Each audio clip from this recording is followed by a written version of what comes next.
দেখতে এসছো, আমার কত আনন্দ হচ্ছে। তাই সকল ভক্তগণ চলেছেন মহাপ্রভুকে দেখতে। ওই যে আরে তলবি তলবা গুটাও গুটাও, আরে বৈশাখ মাস পড়ে গেছে, আজকে 18 তারিখ হয়ে গেল। বৈশাখ মাসের 18 তারিখ চলে এলো, তোমরা বসে বসে এখন বসে আছো। তলবি তলবা গোটাও, প্রভুকে দেখার জন্য সব যেতে হবে জগন্নাথ ধামে।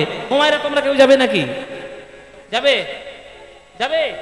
রথের কাঠ তৈরি করা শুরু হয়ে গেল, আর তোমরা এখনো বসে বসে নবদ্বীপে কি হরি বল বাবা। জগন্নাথ ধামে পুরীর যে রথ, যে রথটা আপনারা আষাঢ় মাসে দেখেন, সেইটা তৈরি হয় কোন দিন থেকে? হ্যাঁ ঠিক বলেছেন, জলে বলুন, যখন জানবেন কনফিডেন্সের সঙ্গে বলবেন। ঠিক বলেছেন, এই মা ঠিক বলেছেন। অক্ষয় তৃতীয়ার দিন থেকে ওই কাঠ তৈরি করা শুরু হয়ে যায়, রথ তৈরি করা শুরু হয়ে যায়। এই যে অক্ষয় তৃতীয়া, এই যে গত পরশুদিন না কবে চলে গেল একটা, হ্যাঁ বাবা, হ্যাঁ হ্যাঁ হ্যাঁ, ওই দিন থেকে শুরু হয়েছে। চন্দন যাত্রাটাও শুরু হয়েছে, রথ তৈরি করা শুরু হয়েছে। ওই দিনে গঙ্গার আবির্ভাব, ওই দিন সুদামার সঙ্গে কৃষ্ণের মিলন, ওই দিন পরশুরামের যন্ম, ওই দিন সত্যযুগের জন্ম। কত আর বলবো, অক্ষয় তৃতীয়া সাংঘাতিক দিন।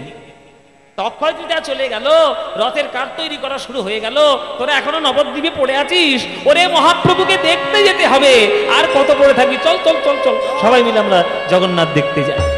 সবাই চলেছি জগন্নাথ দর্শন করতে। চলুন বাবা, তাহলে আমরাও একটু জগন্নাথ দর্শন করি। আমরা একটু গানে গানে যাই, তারা হেঁটে হেঁটে যাচ্ছে, আমরা একটু গানে গানে যাই।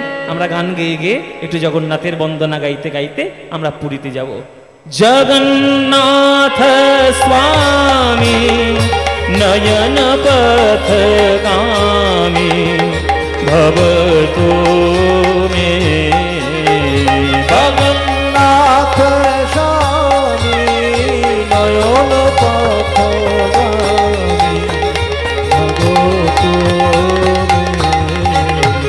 জগন্নাথ স্বামী নয়ন পথগামী ভবতু মে।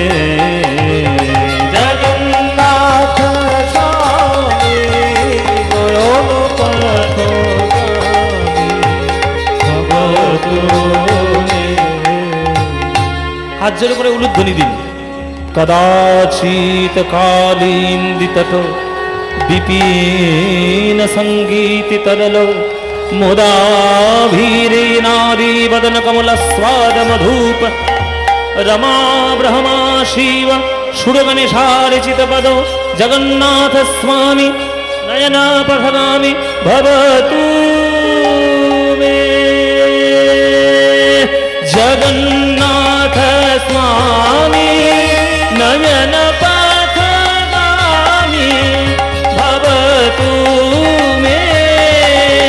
জগন্নাথ স্বামী নয়ন পথগামী ভবতু মে। জগন্নাথ স্বামী নয়ন পথগামী ভবতু মে। জগন্নাথ স্বামী নয়ন পথগামী ভবতু মে। সবাই বলো জগন্নাথ দেব কি, বলভদ্র জিউ কি, সুভদ্রা মাই কি, শ্রীকৃষ্ণ চৈতন্য মহাপ্রভু কি। এসো এসো এসো, বাহ বাহ বাহ বাহ, এসো তোমরা।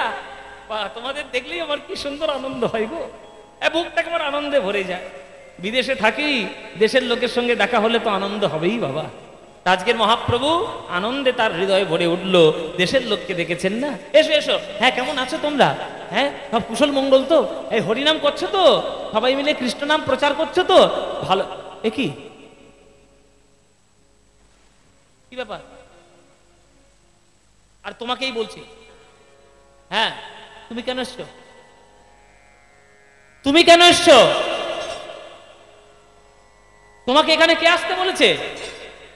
তোমাকে গত বছর বারণ করেছিল না তুমি আসবে না? তোমার বদন আমি দর্শন করতে চাই না, তুমি চলে যাও। বারবার বলো সত্ত্বেও তুমি কথা শুনে নাও আমার।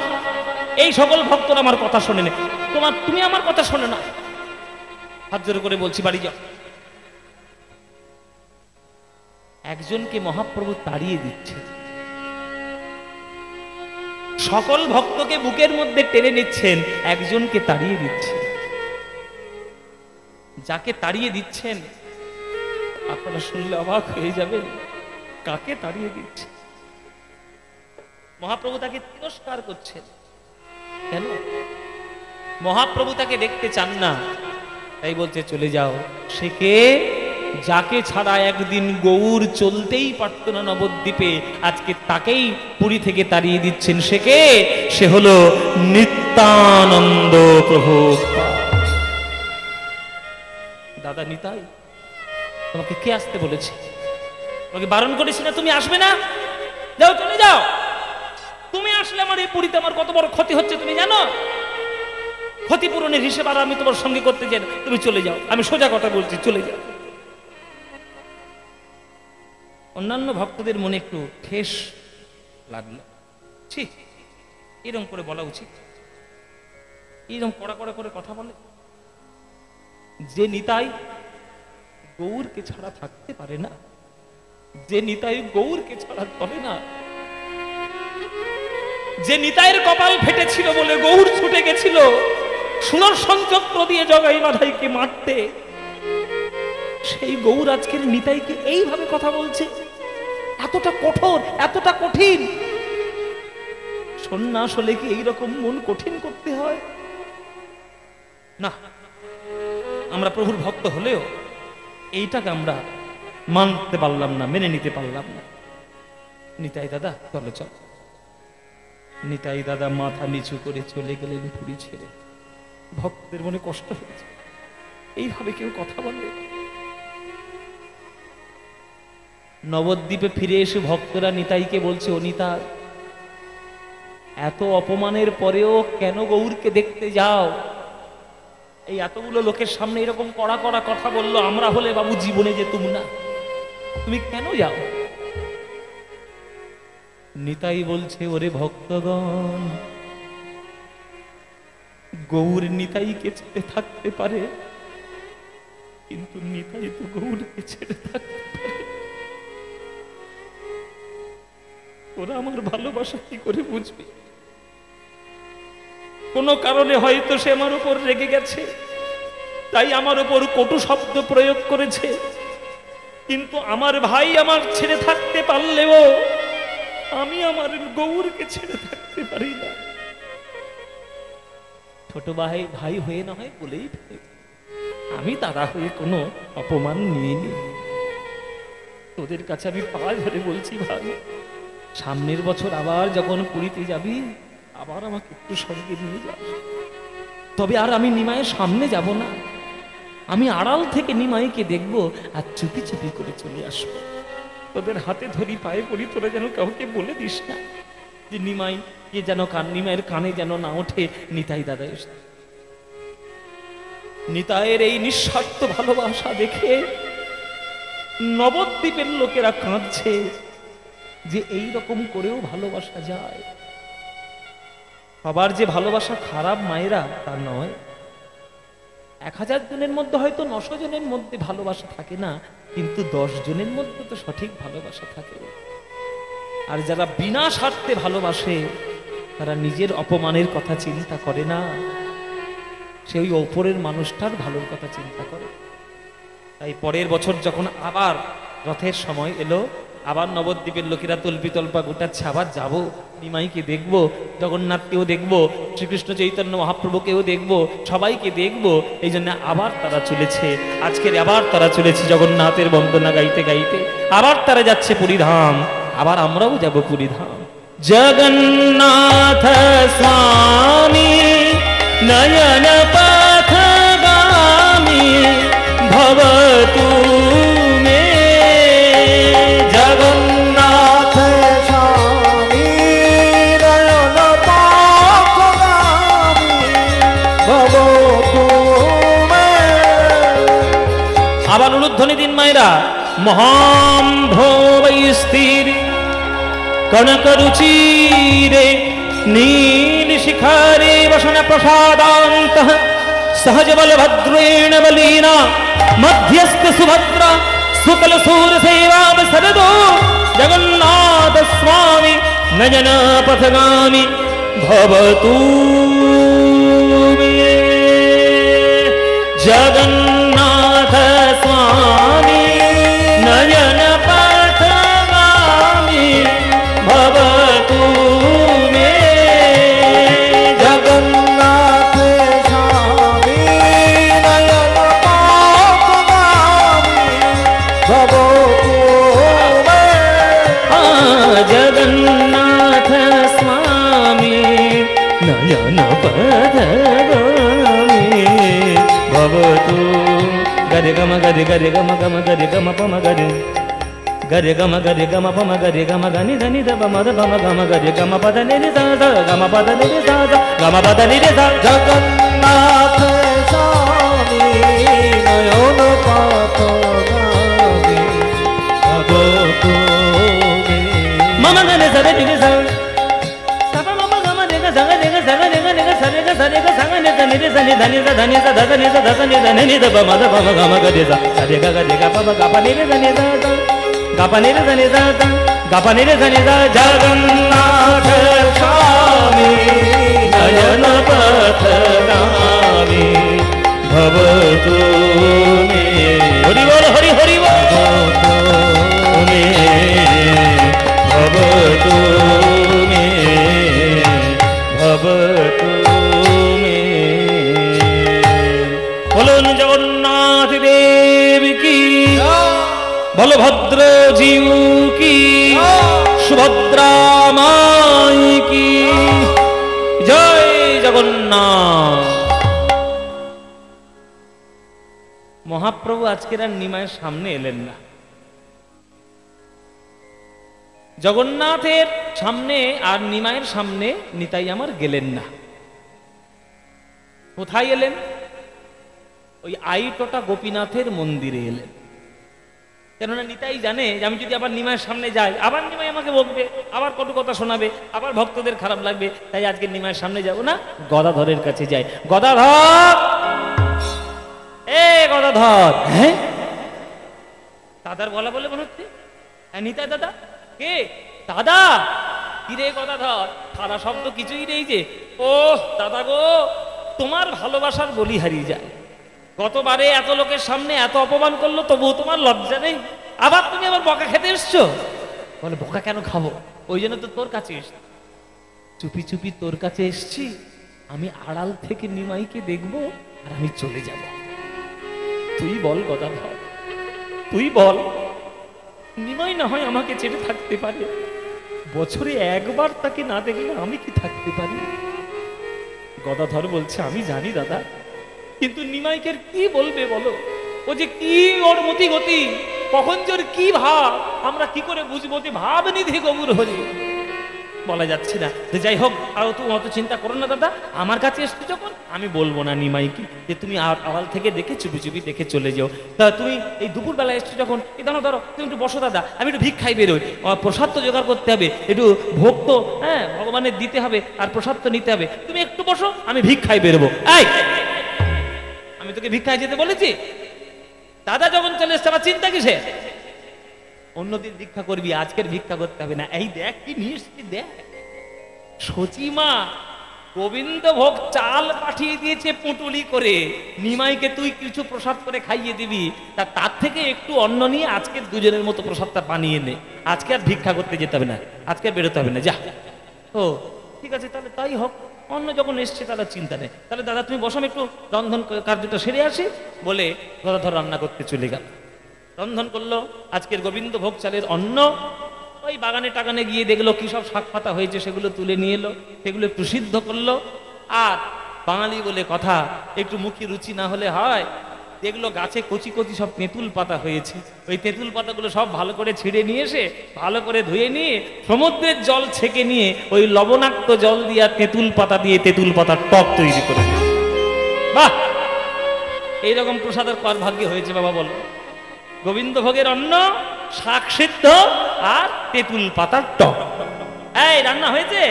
হ্যাঁ রান্না হয়েছে। তাহলে ভোগ নিবেদন কর। হ্যাঁ হ্যাঁ দাদা দাঁড়াও, ভোগ নিবেদন কর। ভোগটা সাজালো, গোপীনাথের সামনে ভোগ নিবেদন হবে। আর 3টে আসন পাতলো। গোপীনাথের সামনে একটা আসন, তার একদিকে গদাধরের আসন, একদিকে নিত্যানন্দের জন্য আসন। নিত্যানন্দ বলছে 3টে পাতলি কেন? আছি তো 2জন, 3টে পাতলি কেন? বলে সামনে গোপীনাথ আছে না, ভগবানের জন্য তো একটা আসন রাখতে হবে, ওই জন্য ভগবানের আসনটাই গোপীনাথের সামনে আছে। তুমি কোনো চিন্তা করো না, চলো তাহলে ভোগ নিবেদন হয়েছে। চলো তাহলে ভোগ নিবেদন হয়েছে যখন, তাহলে ভোগারতির গানটাও একটু গাওয়া যাক। যেখানেই কীর্তন হয় ভোগারতির গান না গাইলে মহাপ্রভু ভোগ গ্রহণ করেন না। তাই আজকের গদাধর প্রভু ভোগারতির গান শুরু করলে। মায়েরা ভোগারতির গান শুরু করেছ, শুনেছো কখনো? শুনেছ? আজকে শুনে নাও। আজকে ভোগারতির গান গাইছে গদাধর। চলো একদম প্রাচীন পদ্ধতিতে যেমন করে সুর গাওয়া হয় তেমন করে ভোগারতির গান। ও ভজপতি তুদ্ধারণ শ্রী গৌর হো, সবাই করতালি দিয়ে গাইবেন সবাই। ভজপতি তুদ্ধারণ শ্রী গৌর হরি, উলুধ্বনি মায়েরা। ভজপতি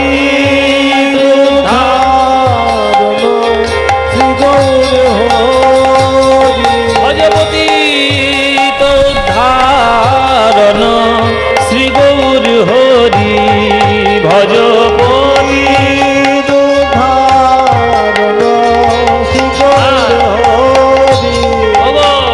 শ্রী গৌর হরি, নবদ্বীপ বিহারী শ্রী গৌর হরি, নবদ্বীপ বিহারী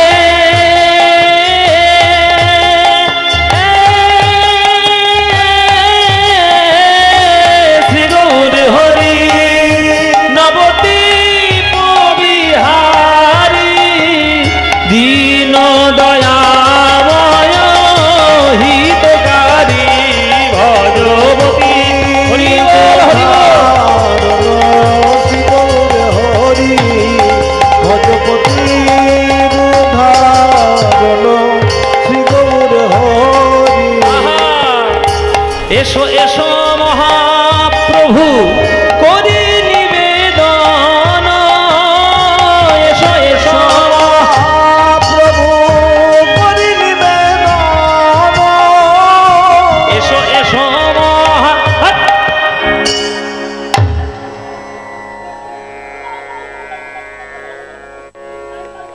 সর্বনাশ হয়ে গেল। যা একবার সর্বনাশ করে ফেলেছিস তো। গদাধরের মুখ চেপে ধরেছে নিতাই। কিন্তু কি হলো? আমি কি গান ভুল করেছি? নিতাই নিতাই বলছে গান তুই ভুল করেছিস, তুই ঠিকটাই গেয়েছিস কেন তুই বল।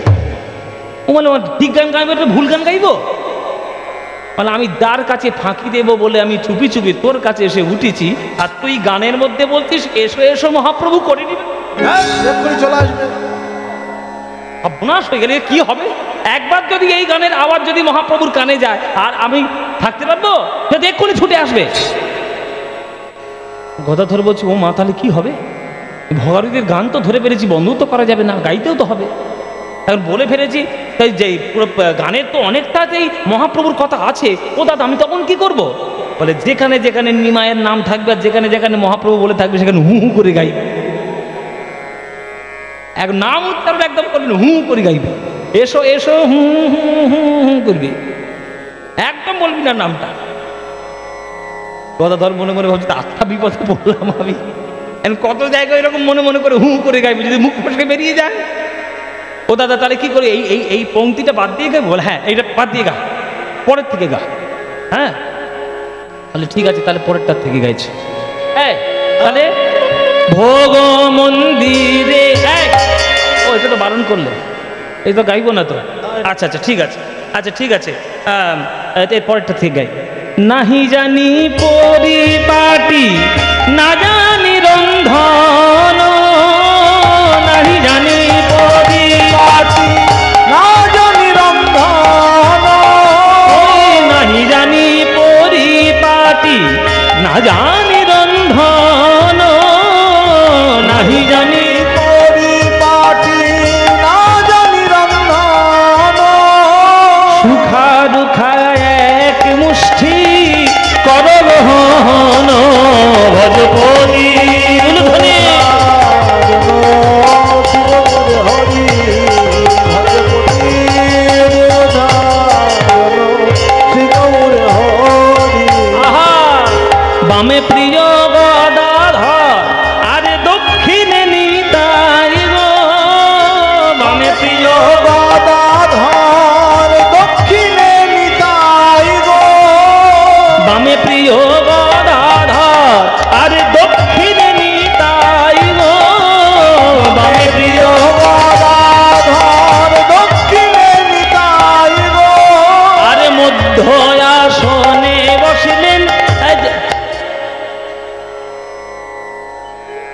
সর্বনাশ, এক্ষুনি সর্বনাশ হচ্ছিল। মধ্য আসনে কে বসেন বাবা? চৈতন্য গোসাই। যদি চৈতন্য গোসাই বলে ফেলে তাহলে চৈতন্য গোসাই চলে আসতে পারে।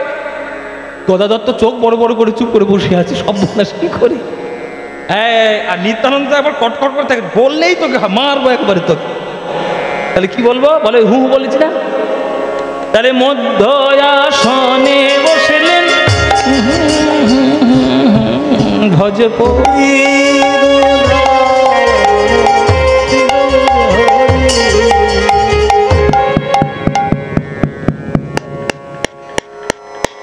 কে কে বাইরে কে? টোকা দিয়েই যাচ্ছে, কে বলবে তো? এই কথা দেখ তো কে। মায়েরা, গদাধরের বুকের ভিতর ঢিপ ঢিপ করছে। একবার যখন বলে ফেলেছে, আর কি জানতে বাকি আছে বাবা? এই গদাধর দেখায় কে টকটক করছে, গান গাইতে দেবে না যতক্ষণ না যাবি, যতক্ষণ না দরজা খুলবি ও টকটক করতেই থাকবে। গদাধর বুকের মধ্যে থেকে ভয়ে ভয়ে যাচ্ছে। মায়েরা, কে এসছে? চলে এসছে সিনেমার নায়ক। গদাধরের বুকে তো ঢিপ ঢিপ করছে। দরজা খুলেছে আমার গদাধর, হাঁটুর উপর এক খণ্ড কাপড় পরে, দ্বাদশ অঙ্গ তিলক শোভিত। গদাধর দরজা খুলে দেখছে স্বয়ং চৈতন্য মহাপ্রভু দাঁড়িয়ে রয়েছে। প্রভু তুমি? ও গদাধর, আমি কি তোমাদের কেউ নই হে? আমি কি তোমাদের কেউ নই হে? বলো গদাধর, আমি কি তোমাদের কেউ নই হে? আমি কি তোমাদের কেউ নই হে? তোমরা আমায় বিনা প্রসাদ পেলে, বলো আমি কি তোমাদের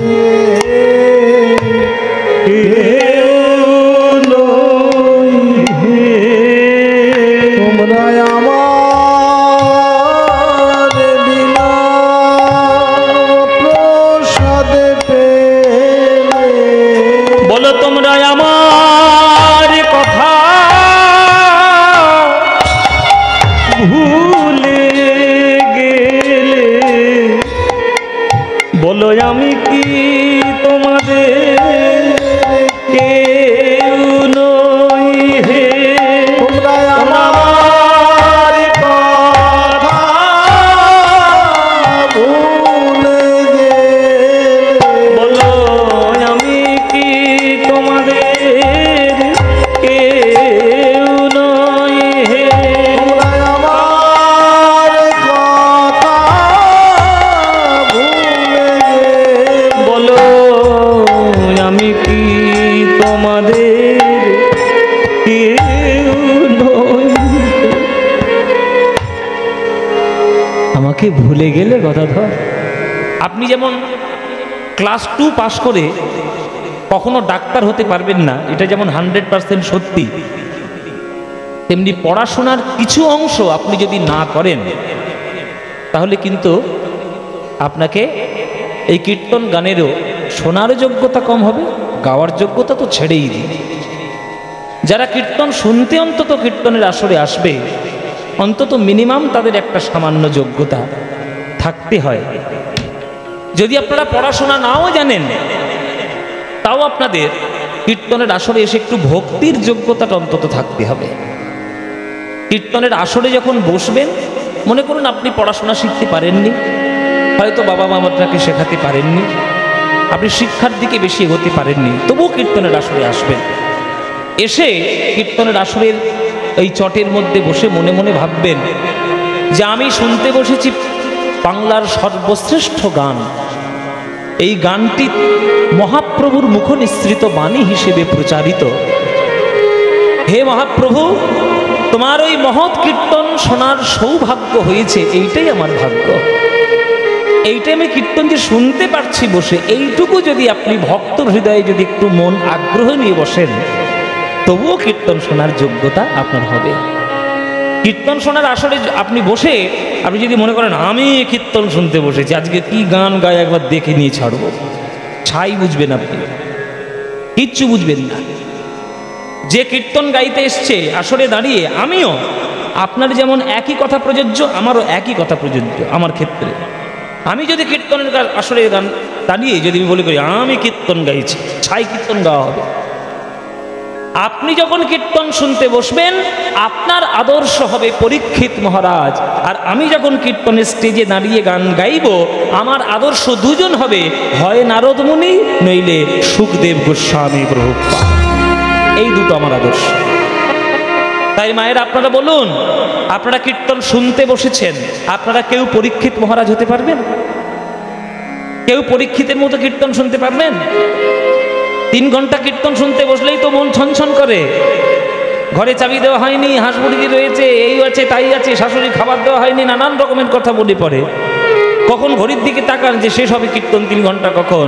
আর পরীক্ষিত ওই যে কীর্তন শুনতে বসে গেছে 7 দিন 7 রাত না খেয়ে না দিয়ে ক্রমাগত টানা কীর্তন শুনে গেছে।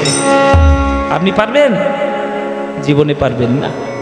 তাই আপনি পরীক্ষিত মহারাজের আদর্শে চলুন। আর আমি কাকে আদর্শ করে চলবো? নারদ মুনি, ভগবানের সব থেকে প্রিয় ভক্ত।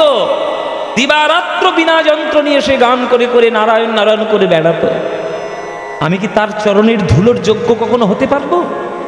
কয়েক কোটি জনম চলে যাবে, জনমের পর জনম আমি নিতে থাকবো, কিন্তু নারদ মুনির চরণ ধুলির যোগ্য আমি কখনো হতে পারবো না।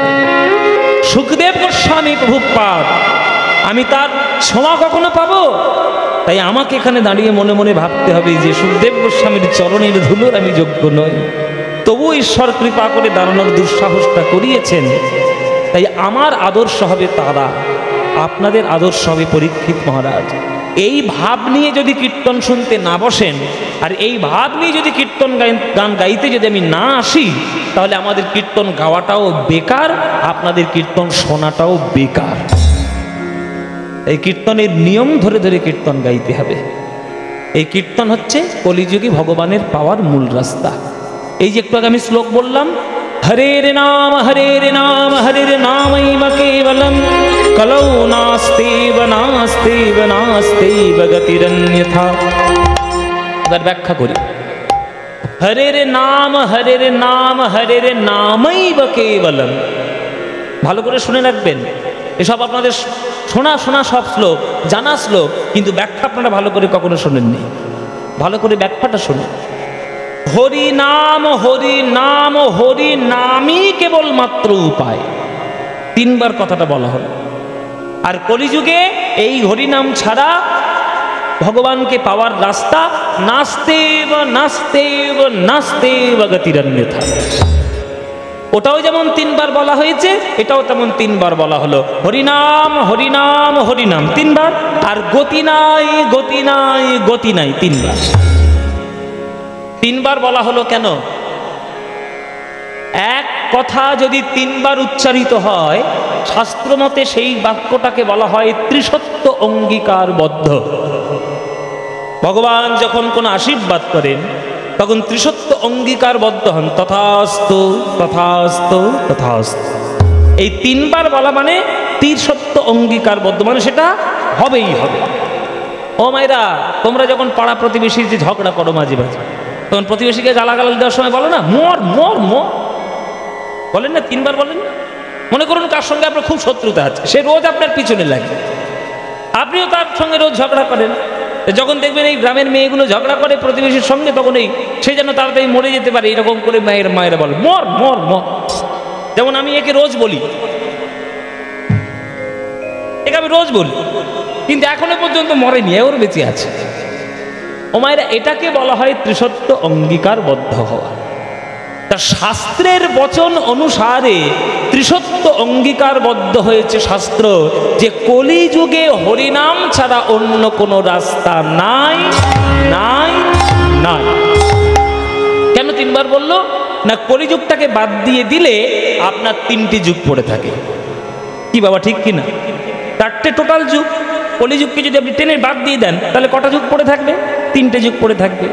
তাহলে সত্য যুগের ধর্ম কলিযুগে চলবে না, ত্রেতা যুগের ধর্ম কলিযুগে চলবে না, দাপর যুগের ধর্ম কলিযুগে চলবে না, কোনোটাই চলবে না কলিযুগে।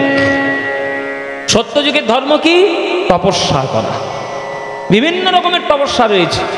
কেউ জল খেয়ে তপস্যা করত, কেউ বায়ু ভক্ষণ করে তপস্যা করত, কেউ এক পায়ে দাঁড়িয়ে তপস্যা করত, কেউ মাটির ঢিপির মধ্যে বসে তপস্যা করত, কেউ মাথাটা নিচের দিকে ঝুলিয়ে তপস্যা করত, কেউ চারিদিকে যজ্ঞকুণ্ড জেলে তার মাঝখানে তপস্যা করত। নানান ধরনের তপস্যার বিধান, সেটা সত্য যুগে ছিল। আপনি কলিযুগের মানুষ হয়ে সেই তপস্যা আপনার দ্বারা করা সম্ভব নয়।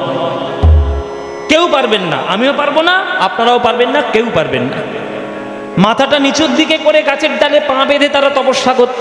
তোমাকে যদি মাথাটা নিচের দিকে করে পা ঝুলিয়ে দেওয়া হয়, মাথাটা যদি ঝুলিয়ে দেওয়া হয়, 5 মিনিট পর মাথায় রক্ত উঠে মরে যাবে, আর বেঁচে থাকবে? তাহলে তোমাদের শরীরের সেই সামর্থ্য নেই যে 10,000 20,000 বছর ওই মাটির দিকে মাথাটা করে তপস্যা করার। তাই সেটা তোমরা পারবে না, কলিযুগের মানুষের দ্বারা সম্ভব নয়। তাই প্রথম নাস্তিব্য গতি নাই, কেটে দিল। সত্যযুগের ধর্ম কেটে দিল, নাস্তিব্য। এবার দ্বিতীয় ত্রেতা যুগ। ত্রেতা যুগের ধর্ম অনুসারে ভগবান পাওয়ার রাস্তা যজ্ঞ করা। এবার আপনি মনে মনে ভাবলেন যে আমার তো বিরাট টাকা, কোটি কোটি টাকা, আমার টাকার কোনো শেষ নাই, প্রত্যেক দিন 1 সেকেন্ডে 1 লাখ টাকা করে ইনকাম করি, তা আমার তো যজ্ঞ করলেই ভগবান পাওয়া যাবে। আপনি জীবনে পাবেন না।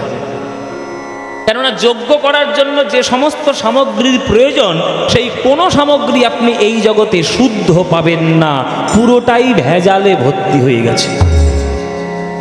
তেলও ভেজাল, ঘিও ভেজাল, কাঠও ভেজাল, বায়ু ভেজাল, জল ভেজাল, আপনার শরীরটাও ভেজাল, আপনার মনটাও ভেজাল। তাই ভেজাল দ্রব্য বস্তু দিয়ে ত্রেতা যুগের মতো যজ্ঞ করা যাবে না। তাই দ্বিতীয় নাস্তিব্য কেটে দিল, 2 নম্বর নাস্তিব্য। এইবার 3 নম্বর নাস্তিব্য, দাপর যুগের ধর্ম। দাপর যুগের ধর্ম ছিল সেবা এবং পরিচর্যা, পুজো অর্চনা করা। আপনি কলিযুগে পুজো অর্চনা করতে পারবেন না। একটু ধৈর্য ধরে ঠাকুর মন্দিরে বসেছেন, ভগবানকে একটু পুজো করবেন, আপনার নাতি এসে পিছন থেকে গলা জড়িয়ে ধরলো, ঠাকুমা আমাকে একটু নিয়ে খেলতে চল, ব্যাস আপনার পুজো লাটে উঠলো। বা আপনার গলা জড়িয়ে ধরলো, দাদু আমার জন্য একটু ঘোড়া হও, আমি তোমার পিঠে ঘোড়ায় চাপবো, হয়ে গেল আপনার পূজা, হয়ে গেল, লাঠি উঠলো।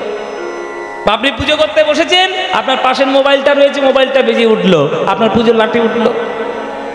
তাহলে আপনি সত্যযুগের, আপনি দাপর যুগের মতো সেবা পূজা আপনি করতে পারবেন না। তাই 3 নম্বর নাস্তিব্য কেটে দিল। তাই কলিযুগের মানুষের আয়ু কম, কলিযুগের মানুষের সামর্থ্য কম, কলিযুগের মানুষের সাধ্য কম, কিন্তু তবুও তারা ভগবানের চরণ পাবেই। এতে ভগবান কোনো কৃপণতা করেননি। যে তপস্যা করতে গেলে তোমায় 10,000 বছর তপস্যা করতে হতো সত্য যুগে, সেই ফল লাভ করতে গেলে ত্রেতা যুগে যজ্ঞ করতে হতো, সেই ফল লাভ করতে গেলে দাপর যুগে পূজা পরিচর্যা করতে হতো। আর সেই ফল লাভ তুমি কলিযুগে করতে পারবে মাত্র একটা দিন, 24 ঘন্টা, সকাল 6টা থেকে তার পরের দিন সকাল 6টা পর্যন্ত। একটা গোটা দিন যদি কেউ সঠিকভাবে মন প্রাণ দিয়ে হরিনাম করে ভগবানের চরণে সমর্পণ করতে পারে, তার সকল ফল একদিনে লাভ হবে। ওই জন্যে কলিযুগে হচ্ছে সব থেকে সহজভাবে ভগবানকে পাওয়ার রাস্তা বলা আছে। এত সহজ রাস্তা পাওয়ার পরেও যারা হরিনাম করবে না, এত সহজ রাস্তা পাওয়ার পরেও যারা ভগবানের চরণে বসার সৌভাগ্য পাবে না, তার জন্ম বৃথা হবেই। তাই হরের নাম হরের নাম হরের নামৈব কেবলম, কলৌ নাস্তেব নাস্তেব নাস্তেব গতিরন্যথা। চৈতন্য চরিতামৃত কি বলছে? এই কলিযুগের ধর্ম হয় মধুরে প্রেম সংকীর্তন। প্রত্যেকটা বাক্য শুনবেন ভালো করে। হরিনাম সংকীর্তন কলিযুগের ধর্ম। সংকীর্তন হইতে হয় পাপ বিনাশন, আর হয় চিত্ত শুদ্ধি সর্বভক্তি সাধন উদ্গম। এই কলিযুগের ধর্ম হলো মধুর প্রেম সংকীর্তন। এই সংকীর্তন রসের প্রবর্তক আমার শ্রীকৃষ্ণ চৈতন্য। সংকীর্তন রসের যজ্ঞে তারে যে ভজে সেই হয় ধন্য। তাই হরিনাম বিনা গতি নাই, গতি নাই, গতি না। হরিনাম হরিনাম হরি হরি বলো ভাই, হরিনাম হরিনাম নিতাই গৌর হরি বল, হরি হরি বলো হরিনাম হরি হরি বলো। নাম বিনা কলি যুগে। ও মাইরা, কি করলে সারা জীবন? শুধু সংসার, ছেলে মেয়ে, মানুষ। নিজের জন্য কি করেছেন? কিছুই করেননি। অন্তত 5 মিনিট ভগবানের সামনে বসার সময় হয়নি। জীবন বৃথা হয়ে যাবে। নারী হোক আর পুরুষ হোক, যদি সংসারের চাপের অজুহাত দিয়ে যদি ঈশ্বর থেকে দূরে সরে যায়, তাহলে কিন্তু মুশকিল হবে। নাম বিনা কলি যুগে, নাম বিনা কলি যুগে। পাশা নিশা নিধ নিধ বমর বম বমগা। নাম বিনা কলি যুগে। পানি সাগা নিধ বমগা নিধ নিধ নিধ নিধ বা গমগা নিধ বা গমগা নিধ বা গমগা। নাম বিনা কলি যুগে আর গতি নাই, গতি নাই, গতি নাই। হরি নাম হরি হরি।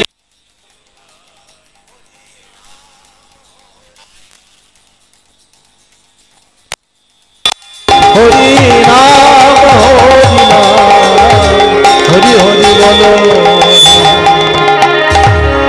এই নাম সংকীর্তন আমাদের জন্য কে নিয়ে এসেছে? এই নাম সংকীর্তন আমাদের জন্য কে নিয়ে এসছে? গৌর হরি নিয়ে এসেছে, আমার শ্রীকৃষ্ণ চৈতন্য মহাপ্রভু নিয়ে এসেছে। তাই বাঙালি জাতি হয়ে যদি আমরা তাকে না ডাকি, তাহলে আমরা অকৃতজ্ঞ হয়ে যাব বাবা।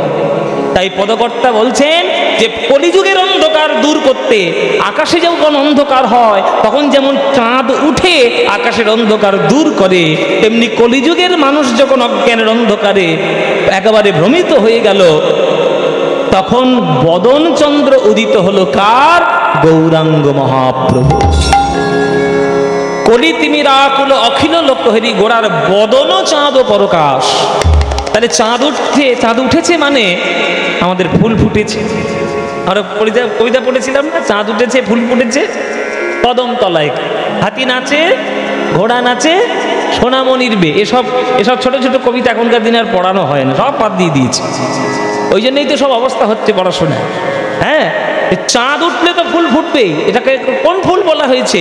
এখানে ভক্তি কুসুম বলা হয়েছে। কোন ফুল বলো তো মায়েরা?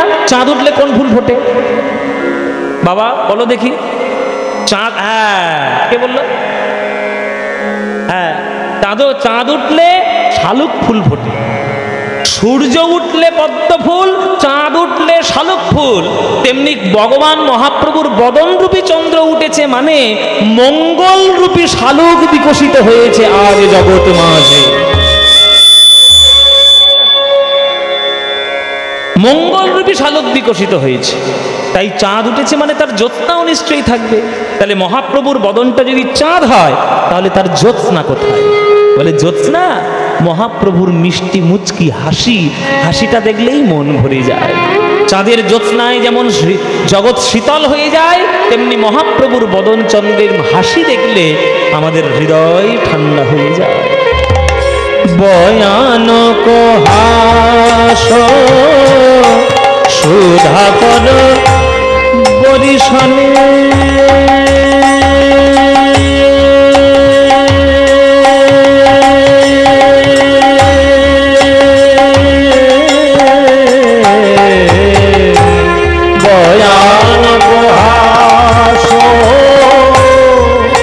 সুবিধা করো বরিশনে জগজন তাপ বিনাশ, জগজন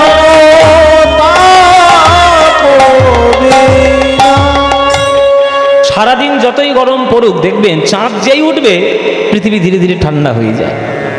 তেমনি মহাপ্রভুর বদনচন্দ্র যখনই উঠল জীবের হৃদয় থেকে তিনখানা তাপ দূর হয়ে গেল, আদি ভৌতিক, আদি দৈবিক, আদি আত্মিক। এই তিন ধরনের তাপ দূর হয়ে গেল জীবের হৃদয় থেকে। আর চাঁদটা কি এমনি এমনি উঠলো? চাঁদের জন্ম কোথা থেকে হলো বলো তো দেখি? চাঁদের জন্ম কোত্থেকে হয়েছে?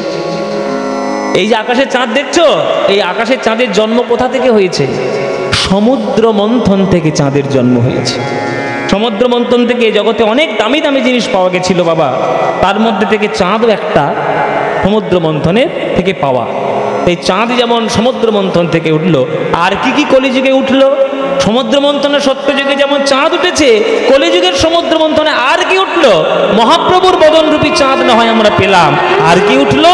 অনেক কিছু উঠেছে। ভকত কল্পতরু অন্তরে অন্তরে, ভকত কল্পতরু অন্তরে অন্তরে, রূপয়ে ঠামহি ঠাম রে, রূপয়ে ঠামহি ঠাম রে, তোছু পদ তলে অবলম্বনে পথিক, ছু পদ তলে অবলম্বনে পথিক, পুরায়ে নিজ নিজ কাম রে, পুরায়ে নিজ নিজ কাম রে। সত্যযুগের সমুদ্র মন্থনে কল্প বৃক্ষ উঠেছিল, কল্পতরু। কল্প মানে কল্পনা, তরু মানে গাছ। যে গাছের কাছে যা কল্পনা করবেন তাই পাবেন, সেটা হচ্ছে কল্পতরু। তেমনি কলিযুগের সমুদ্র মন্থনে একটা কল্পতরু উঠলো না, দুখানা কল্পতরু উঠলো বাবা, দুটো কল্পতরু। বলে দুটো কল্পতরুকে বলে, এক নম্বর হচ্ছে গুরুদেব, আর একজন হচ্ছে বৈষ্ণব। আমরা গুরুদেবের গান করার সময় কি বলি? জয় জয় শ্রী গুরু। এখানে তো অনেক বৈষ্ণব বসে আছেন, বলুন উত্তর দিন। জয় জয় শ্রী গুরু প্রেম কল্পতরু। বাহ! তাহলে গুরুদেব কি কল্পতরু? প্রেম কল্পতরু। আর যখন বৈষ্ণবকে প্রণাম করেন তখন কি বলে? বাঞ্ছা কল্পতরুভ্যশ্চ কৃপা সিন্ধুভ্য এই বছর। তাহলে বৈষ্ণব হচ্ছে বাঞ্ছা কল্পতরু।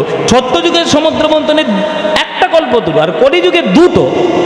আপনি গুরু আর বৈষ্ণব রূপী দুটি কল্পতরু আপনি কলিযুগে পেয়েছেন। এই কল্পতরুর কাছে যা চাইবেন তাই পেয়ে যাবেন, কোনো চিন্তা নেই। যা চাইবেন তাই পাবেন। তবে কি চাইবেন? কি চাইবেন? আপনারা মন্দিরে মন্দিরে গিয়ে, ঠাকুরের কাছে গিয়ে, গুরুর কাছে গিয়ে, বৈষ্ণবের কাছে গিয়ে কি চান? ঠাকুর টাকা পয়সা যেন একটু বেশি বেড়ে যায়, ছেলে মেয়ে একটা দিয়ে দাও, জায়গা জমি দাও, চাকরি বাকরি দাও। এই সমস্ত জীবনে কোনোদিন চাইতে যাবেন না। ভগবানের কাছে গিয়ে যারা যারা মাথা ঠুকে নিজের জন্য কিছু চেয়ে নিয়ে আসেন মুখ ভরে, জানবেন যে আপনি ভগবানের সঙ্গে ব্যবসা করছেন, ভগবানের সঙ্গে ভালোবাসার সম্পর্ক আপনার নাই। যেদিন এই নিজের জন্য চাওয়ার থেকে ওই ভগবানকেই সুখী করার জন্য ভগবানকে ডাকবেন, সেই দিন জানবেন হৃদয়ের মধ্যে প্রেম আপনি অর্জন করতে পারবেন। এখানে যারা যারা আছেন সবাই, আপনারা, আমরা সবাই মিলে ভগবানের কাছে গিয়ে শুধু চাই, এটা দাও, ওটা দাও, সেটা দাও, কিন্তু চাইলে হবে না। চাইতে হবে। কোনটা চাইবেন? বিবেকানন্দের মতো চাইবেন। ভক্তি দাও, জ্ঞান দাও, প্রেম দাও, বুদ্ধি দাও, বিবেক দাও, দয়া দাও, এইগুলোই চাইতে হয়। এইগুলো না চাইলে কিছুই পাওয়া যায় না। আরে যেটা চাইলে দুদিন পর শেষ হয়ে যাবে সেটা চেয়ে কোনো লাভ আছে? সে তো বোকামো। যেটা চাইলে চিরকাল আত্মার সঙ্গে জুড়ে জুড়ে থাকবে, লেগে লেগে থাকবে, সেইটাই চাইলেই সব থেকে শ্রেষ্ঠ জিনিস চাওয়া হয়। তাই ভকত কল্পতরু অন্তরে অন্তরে, ভকত কল্পতরু অন্তরে অন্তরে, রূপয়ে ঠামহি ঠাম রে, রূপয়ে ঠামহি ঠাম রে, তুছু পদ তলে অবলম্বনে পথিক, ছু পদ তলে অবলম্বনে পথিক, পুরায়ে নিজ নিজ কাম রে, পুরায়ে নিজ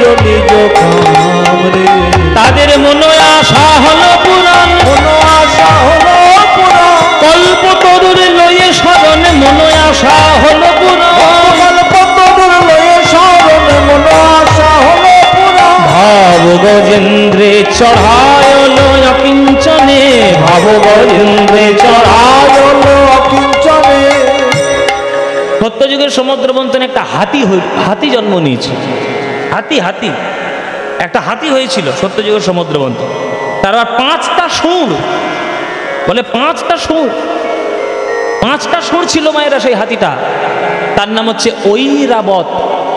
এই ঐরাবত হচ্ছে ইন্দ্রের হাতি, ইন্দ্রের সেবার জন্য দিয়ে দেওয়া হয়েছিল। কলিযুগের সমুদ্র মন্থনে একটা হাতি উঠল, সেই হাতির আবার 8খানা পা। হ্যাঁ, সত্যযুগের সমুদ্র মন্থনের 5টা সুর, আর কলিযুগের সমুদ্র মন্থনের হাতির 8টা পা। এখানে হাতি মানে জঙ্গলের হাতি কিন্তু বলা হয়নি, রক্ত মাংস হাড় দিয়ে তৈরি করা হাতি বলা হয়নি, এখানে ভাবরূপী গজেন্দ্রকে বলা হয়েছে। অষ্টসাত্ত্বিক ভাবকে ওই গজেন্দ্রের সঙ্গে তুলনা করা হয়েছে। অষ্টসাত্ত্বিক ভাব কি কি? স্তম্ভ, ছেদ, রোমাঞ্চ, পেয়বধূ, বৈবর্ণ, সরভঙ্গ, অশ্রু, প্রলয়। এই 8খানা ভাব, এই 8টা ভাব। হাতি যেমন ধীরে ধীরে ধীরে ধীরে চলে। হাতি কখনো দেখেছেন ঘোড়ার মতো দৌড়তে? দৌড়বে না। হাতি যেমন ধীরে ধীরে চলে, তেমনি যার হৃদয়ে ভক্তি ধীরে ধীরে উন্মেষ হবে, তার মধ্যে থেকে এক একটা ভাবরূপী গজেন্দ্র ধীরে ধীরে ভগবানের চরণে বহিঃপ্রকাশ পাবে। তাই ভাব গজেন্দ্রে চড়ায়লো অকিঞ্চনে, ভাব গজেন্দ্রে চড়ায়লো অকিঞ্চনে। ওই ছন কহুত বিলাস রে, ওই ছন কহুত বিলাস রে। এইবার সব থেকে দামি জিনিস বলবো। সত্যযুগের সমুদ্র মন্থনে সব থেকে দামি জিনিস কি উঠেছিল, যেটার জন্য ঝগড়া হয়ে গেল, মারামারি হয়ে গেল? সেই জিনিসটার নাম হচ্ছে অমৃত। অমৃতের জন্য দেবতার অসুরদের মারামারি লেগে গেল। সে ঘটনা তো শুনেছেন বাবা? এ বলে আমি খাবো, ও বলে আমি খাবো। অসুরটা বলছে আমি খাবো, দেবতারা বলছে আমরা পাবো। ঝগড়া শুরু হয়ে গেল। বন্টনের সময় স্বয়ং ভগবান বিষ্ণু মোহিনী রূপ ধারণ করে সবাইকে সেই বন্টন করলেন অমৃত। অমৃতের মতো একটা ভাণ্ড নিয়ে, তার নাম সমরস।